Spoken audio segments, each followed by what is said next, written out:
Outstanding, the ultimate accolade for teachers. We challenge primary teacher Chloe Mercado to go from good to outstanding. A top inspector will observe one lesson.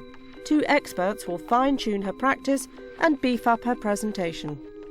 She then gets 2 weeks to take on the advice before the inspector comes back for the final verdict. It's just quite stressful, but I'm trying not to sort of dwell on it too much because I think I could go a bit crazy if I thought about it.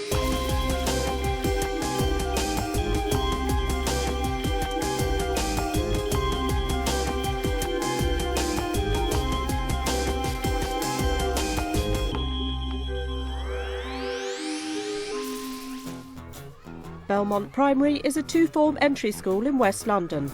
Chloe Mercado has been teaching there for 2 years. I really enjoy teaching. I really enjoy being with the children. It's a lot of hard work, but it's a lot of fun. The school rates her teaching as good. I'm really delighted with her. She's very quickly understands what being a class teacher is all about. I think she's got a great sense of humour and that communicates with enthusiasm. Chloe is teaching a Year 2 class and will focus the Good to Outstanding challenge on her science lessons. Turn around, face me. Elysia, Lucy D, Jamie. My class are just a really lovely bunch of children. They're really enthusiastic about all our topics. They're an absolute pleasure to teach. She helps us say what we have to do, and if we don't know how to spell something, she would help us spell it, stuff like that. It feels really good to be one of her pupils because she's such a great teacher. She tells you things in a way that it would be the easiest way possible for us to know. I think for me, the key thing that I really want to develop is just being completely confident and happy to take things wherever they go in a lesson, rather than feeling I've got to stick to the plan rigidly. Will you please make sure your books are closed and in a neat pile? It's the morning of her observation. Trying to get my head around everything, basically. Just sort of trying to stay calm so I can remember everything. But no, nervous, definitely nervous. With hundreds of observations under her belt, School Inspector Claire Gillies leads inspection teams up and down the country. She certainly knows an outstanding lesson when she sees one. I'm at Belmont Primary School to see Chloe Mercado teach Year 2 science. Chloe has a 65-minute lesson to impress our inspector. Right, I just want you to watch the board and see if you can work out what we're going to be learning about today. Medicine. Medicines, fantastic. You're absolutely right. Hands up who thought it was going to be medicines. Brilliant. When you talk to young people, they'll practically always highlight the teacher's enthusiasm is key to them enjoying and feeling they're really learning well in a lesson. Does anybody recognise any of the medicines on here? Saichi, what do we call these? Vitamins. They could be vitamins, and what do vitamins do? Help you. Yeah, but vitamins help us, don't they? They help us, they stop us from getting ill. Vitamins. What do we call this? An injection. A lot of the time we have an injection and it puts something into our bodies which stops us from getting some diseases. And it's actually called a vaccination. The best part I like with my teacher is the way she feels and the way she is and the personality she has. What you're going to be doing today is you're going to be thinking really carefully about that time when you were really, really ill. So the first thing we're going to think about is, why did you have to have medicine that time? I want you to just turn to the person sitting next to you. And you had some cough drops, did you? Yes. Did it make you feel better? Yeah. Did it stop you coughing? Hey, it was quite yummy. It was yummy, was it? Oh, Yeah, that's it good. tastes like maple syrup. Okay. Imogen. Once I had an earache and I took some medicine. How were you feeling when you had the earache? Painful. It was very painful, was it? I would like to have lots more experiments because they're nice and fun. To take an inhaler but I didn't like it. And then what happened? And then I felt better. And then you felt better. So medicines sometimes take a long time to work, sometimes they work very quickly. So you should have lots and lots of things to say. So first of all, you're thinking about why you were ill, how you were feeling. Then you were thinking about all the people, Tom, that helped you. And then on the back, how did you take your medicine? What type of medicine was it? And finally, how did it make you feel? Okay, what I want you to do is I want you to draw a picture to show you being ill. And then you can do some writing, you two, to go with it. Oh, you were dehydrated. Goodness me. Goodness me. And then what does that mean, anti-inflammatory? It's a medicine. And what's it to do, do you know? To stop things off getting too swollen. Brilliant, absolutely, yes. I learned that you can report things that happened to you already and put them in a kind of grid. Bailey, why did you need to take medicine? What's in your first box? Why did you need to take medicine? Tummy bug. You had a tummy bug. Okay, brilliant. Thank you, Bailey. We were talking about the type of medicine that you had. Luke.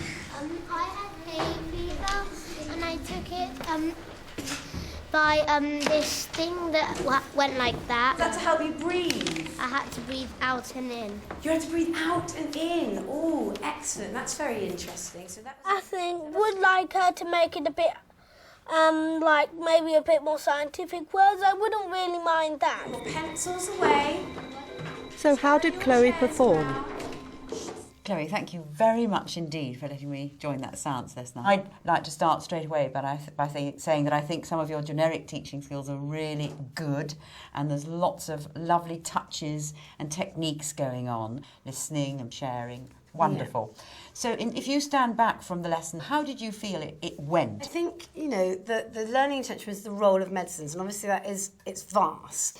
I think possibly, you know, there are things I kind of thought afterwards, I didn't sort of go into much detail about that, maybe I should have done. I think you've hit the nail on the head, really. And I suppose if I look at the shape of the lesson in terms of actually what amount of content we got out of it, we were on the carpet for quite a long time. We were. Good half hour almost. Yeah.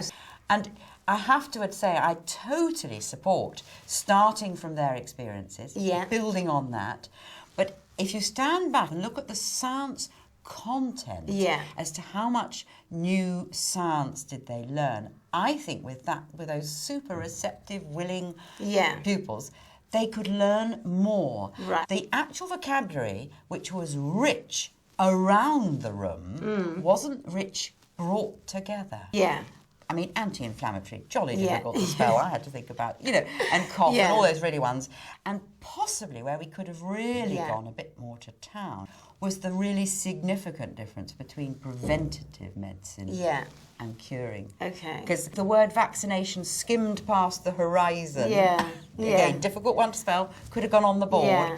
It's always the whole skill of, isn't it, of teaching science to young ones is the clarity they need, keeping it very simple for them, but equally not so simple that you might be sowing a seed of confusion in the future. Yeah. But they're a joy to teach, Yes. and I think they're ready to go further than subject content. Yes. Well, thank you very much again. Thank you. I'm really, really pleased that generically she thinks my teaching is good. You know, I'm slightly disappointed the actual kind of content of the lesson didn't go slightly better, but also a lot to learn from it, which is great, which is, you know, what it's all about. The inspector highlighted Chloe's need to sharpen up the science content in her lessons while building in challenges for the most able pupils. With the first observation now behind her, it's time to bring on the experts. To boost Chloe's progress, help comes from voice and communications coach Ulrika Schulte-Bauklo and primary science consultant John Stringer. They start by watching Chloe's lesson. Medicines, fantastic. You're absolutely right.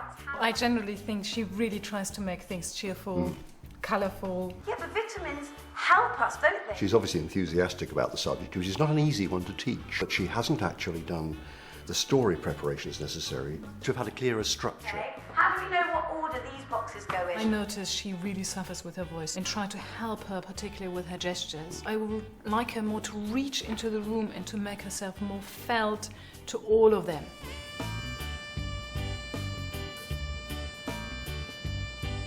What we're going to do this afternoon is have a look at the lesson that you taught and look at ways in which we can make a good lesson into one that's outstanding.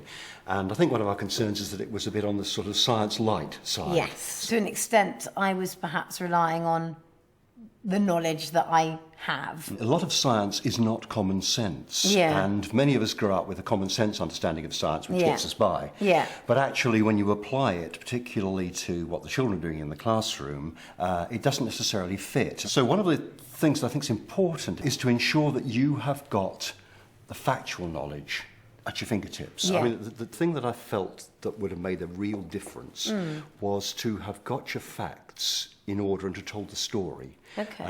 The first thing is, of course, to look at the range of drugs and what they're likely to do. And you touched on all of these. The next thing is to say that the body is a barrier to this. Right. That in order to get the drugs into us, we've got to find ways of crossing that barrier, Okay. and either by taking things orally or putting patches or creams on ourselves. You did all of this, Yeah, but yeah, not quite yeah. locked together. Now, had you had those in place, it would have helped you to discard the bits that you didn't need, where children were either repeating or presenting you with something that had already been given Yeah. to you.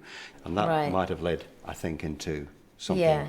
a bit better structured and a bit clearer. Okay. Some people would say that your job with those children was a doddle, but you actually have a very hard job to do too, because you're facing children who are already extremely knowledgeable, who you have to extend and stretch and push, which Yeah. is very hard work. Extending those children that need to sort of go beyond year 2, really, I suppose. The in a danger is to way. begin to cover key stage 2 curriculum. Yes, And there might be a so- temptation to assume it's going to work, but somebody's Yeah. thought that conceptually that's Yeah. best suited to Yeah. older children. But, for example, if we looked at our medicine bottles and you asked them to design something that would actually do the same job as this commercial one, you could actually extend them into something that gets their thinking going. Yeah. But more broadening than going up the curriculum. There's also veterinary science at this level, which sounds silly, but Yeah. they love animals. Of course, Yeah. children adore animals. I would look at those sorts of areas, Okay. broadening, extending, building on, because QCA is only a skeleton. Yeah. Building on that to the exciting things that they could do. Yeah. So great. So if you just freeze this for a moment, how does it actually feel? Sort of not slightly odd, a bit pointless. You have contradictory things in you. On the one hand, you know you have to communicate. On the other hand, you're holding back. This is one of the reasons, by the way, that your activity is all up there, is that your voice has a lot to do here because there's not enough support from down here. So we are just losing now your shoulder area up because all these muscles have an effect to your voice. Ulrika works on Chloe's voice to make it smoother and less strained. Yeah, so what I like you now is you do a little bit of Tarzan in the front. So Okay. very gently, exactly, you are starting going around there. And what I like you now is, first of all, you do a sigh like There you go, don't worry if it comes croaky out. And Brilliant, do it once more. And And can you do meow? Meow. Worked on.